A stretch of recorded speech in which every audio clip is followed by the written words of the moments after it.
If you consider yourself a hard gainer and you find that no matter how hard you try, you just can't pack on any more muscle, you're probably wondering, what am I doing wrong here? You probably spent months or maybe even years trying to bulk up, but you're still skinny. You don't have much noticeable muscle mass, and most of your t-shirts are still baggy, especially around your arms. Meanwhile, you see other people that just seem to have an easier time than you. People that might not work out as much, or they might eat the worst foods, yet they seem to be able to build muscle just by looking at a dumbbell. This can become really frustrating, and even if you're a persistent person that doesn't quit, it can be very easy to simply label yourself as a hard gainer and to start making excuses. But the truth is that you're not a hard gainer. Sure, everyone's biology and physiology is different, and sure, you may have a slightly tougher time building muscle than others, but most of what you believe about being a hard gainer is just a myth that's keeping you skinny. In reality, if you just do the 7 things that I'm about to show you consistently, I don't care how much of a hard gainer you think you are, you're gonna bulk up. The first and the most common problem for skinny guys is not eating enough calories. The irony is that most people that call themselves hard gainers think that they eat so much, but that's usually not the case. On top of that, there are some people out there passing along misinformation claiming that you don't even need a calorie surplus to build muscle, that it's just a myth, and that you just need to be doing the right things in the gym to get the results. But the truth is that aside from quick newbie gains that you might see in the beginning, not eating enough calories makes it very tough for your body to build muscle mass.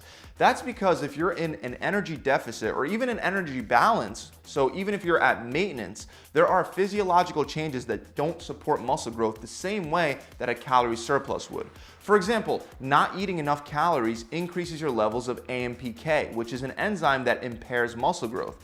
At the same time, it also reduces levels of mTOR, which is an enzyme that's essential for muscle growth. If your mTOR activity is low, it's going to lead to decreased cell growth and decreased protein synthesis rates. So we want to make sure that we're eating enough calories to keep mTOR high and AMPK low. The other problem with being in a calorie deficit is that you're going to be negatively affecting hormones that benefit muscle growth, like your testosterone, and you're also going to be increasing your levels of the catabolic hormone known as cortisol. This is once again going to make it harder to build muscle. Now, don't get me wrong, this doesn't mean that I want you to just start loading up on massive amounts of food. Consuming more and more calories doesn't always lead to more and more muscle growth.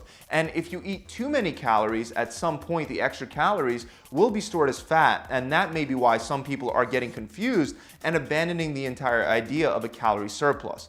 The truth is that it's only an extreme calorie surplus that creates unnecessary problems. For example, a 12-week-long study that compared lifters that ate a small calorie surplus of around 3,000 calories per day to another group that was eating 3,600 calories per day found that both groups packed on the same amount of muscle. So the extra 600 calories didn't help the second group build any extra muscle, but the researchers did find that that group gained 5 times the amount of fat as the other group that was having 600 calories less. So instead of having you use some complicated formula, I've already created a calculator that'll give you the exact amount of macros that you should be having to build muscle without gaining excess fat. All you got to do is click the link for the macro calculator in the description below, enter in your stats, and then click the hard gainer option as your last step. Once your macros load, you're going to actually want to start counting and tracking them daily, since we've already discussed that most skinny guys consume far fewer calories than they actually think that they do.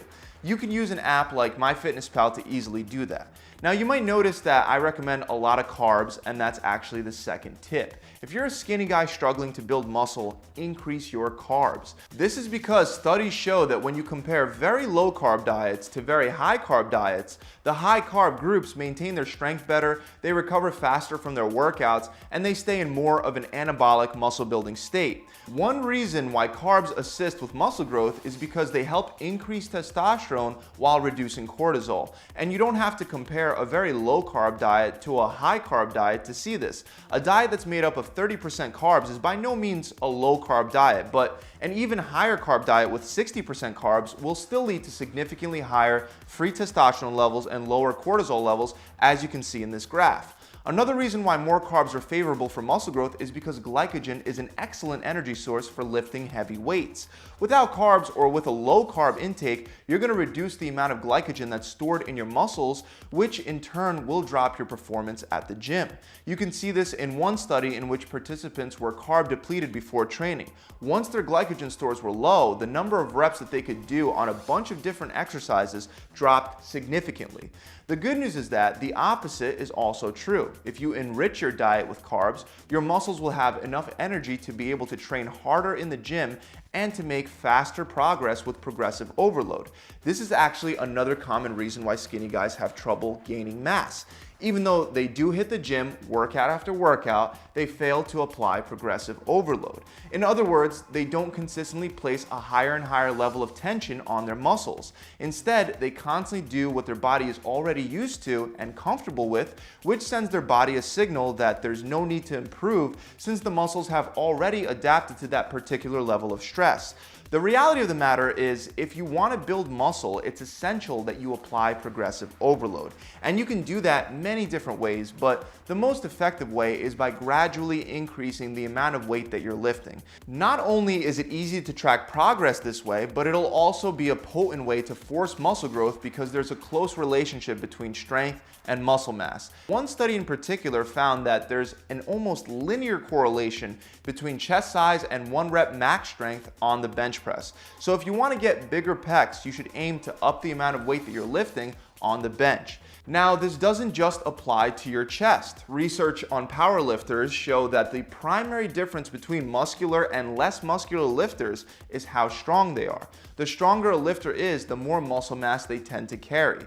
That's why you want to gradually increase the amount of weight you use during your weight training workouts. For example, let's say you did 4 sets of squats for 8 reps with 200 pounds during your last session. Your goal for your next squat session should be to do the same amount of sets and reps with 205 pounds and then 210 pounds the following session.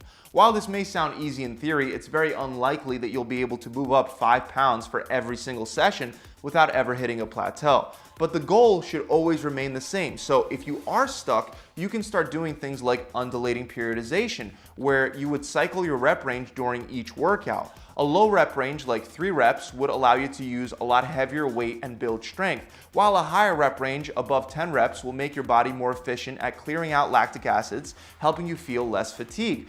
But by changing your reps from low to moderate to high, you'll find it easier to break through strength plateaus when you do get stuck. This is just one of the many methods that you can use to help you break through a plateau. But the point is that you need to make a conscious effort to constantly increase the amount of tension that's being placed on your muscles over time. Now, with all the muscle breakdown that you'll get from applying progressive overload, you'll want to make sure that you're eating enough protein, which means eat all the protein that's recommended in your macros. This is very important because the amino acids found in protein are the building blocks for your muscles. In fact, protein is extra important because muscle growth is all about building up more amino acids in a muscle than the amount that gets broken down on a daily basis. Whenever you maintain a positive protein turnover rate, a muscle grows. However, if you maintain a negative protein turnover rate, you'll lose muscle. Picture your muscles as a wall and amino acids as the bricks that make up that wall. The more bricks you add to the wall, the bigger it becomes. But if you remove bricks from the wall, the smaller it becomes. To maximize muscle growth, you want to have at least 1.6 grams of protein per kilogram of body weight, which is about 0.8 grams of protein per pound. So if you weigh 200 pounds, you should be having at least 160 grams of protein per day. You should also do your best to spread that protein out evenly throughout the day, as this can help you build even more muscle. Studies show that a balanced protein distribution may lead to more protein synthesis than an imbalanced protein distribution. So if you're having 4 meals per day and your goal is to build muscle, you're better off having a quarter of your daily protein intake in each meal rather than having something like 70% of your protein in one meal and then having 10% in each of the other meals. Next, let's talk about something that you don't want to do. You don't want to overdo cardio, especially if you're already skinny. That's because cardio hurts muscle growth, as shown by a 2012 meta-analysis where researchers found that adding cardio to a resistance training plan lowered muscle growth effect size by almost 50%. It's important to note that this study was isolated to the lower body, and most cardio exercises like running, stair climbing, or cycling happen to fatigue the lower body. Even though upper body muscle mass isn't as affected by cardio, you'll be better off keeping it to a minimum if your main goal is to bulk up. The primary reason for this is due to the influence that cardio has on mTOR and AMPK pathways. Like I said earlier, we want to have higher mTOR levels and lower AMPK to stimulate muscle growth, and lifting weights will help you accomplish just that. The problem, however, is that cardio triggers the exact opposite. It reduces muscle growth by increasing AMPK while reducing mTOR. On top of that, cardio decreases your caloric surplus, and you may find it harder to eat even more calories than the large amount that you're already required to eat just because you're doing a ton of cardio. Overdoing cardio will also create excessive amounts of fatigue, which can further reduce muscle growth by reducing your performance levels at the gym. So if you're a skinny guy and you're struggling to build muscle, you should avoid cardio for the most part, and instead your entire focus should be on strength training. Finally, the last thing you'll want to make sure you're doing is getting enough sleep. Even though sleep is often overlooked, optimizing your sleep can literally help you gain pounds of muscle. However, if you're not getting enough sleep, not only can it hurt your health, but it'll definitely hurt your body composition. For example, in one weight loss study, they found that when people slept just 40 minutes less per day, the amount of weight they lost in the form of muscle shifted from 20% to 80%. And what's even more interesting is that the people participating in the study were allowed to catch up on sleep over the weekend. So if you don't sleep during the week and you save it for the weekend because of either your job or school, you might want to reconsider that strategy because it doesn't seem to have the same effect as simply getting enough sleep consistently throughout the week. The good news is that by getting enough sleep, you'll speed up recovery and take advantage of all the muscle building benefits that sleeping provides. To fall asleep faster and to get higher quality, deeper sleep, the first thing you want to do is maintain a consistent sleeping schedule. You shouldn't be going to bed one day at 11 p.m., the next day at 3 a.m., and the next day at 9 p.m. Keep it consistent. You'll also want to start slowing down with the caffeine after around noon because it'll take about 6 hours to get out of your system. And the other thing you can do to get to sleep faster that a lot of people are afraid of doing is you can eat carbs before going to bed. It's a myth that eating carbs before bed will make you fatter. As long as you're following the macros that are based on your body, it doesn't matter if you eat your carbs in the morning or at night. Instead, studies show that carbs can help boost serotonin, which will help you get to sleep faster. That's about it, guys. I really hope this video has helped you out. If it has, make sure you subscribe to the channel and you hit that bell icon so you can be notified whenever I release new free tips and tricks, just like the ones you found in this video. Also, if you want to take the next step and you want to get a scientifically proven solution for building the maximum amount of muscle in the next 12 weeks without all the fat gain that's typically associated with most other bulking programs, then head on over to my website and check out my lean bulking program. Not only will this program lay out exactly what you should be eating for the next 12 weeks, even as your metabolism adapts and speeds up and changes, but it also teaches you advanced training concepts like undulating periodization, reverse pyramid training, and much, much more to help you break through plateaus, get stronger, and build more muscle. As with our other programs, there will be a full video exercise library and there will be a coach to help guide you through the whole program and answer any questions you might have. To find out more, you can click the link in the description below, or if you want more personalized one-on-one help, you could visit my website directly at gravitytransformation.com. I'll see you guys soon.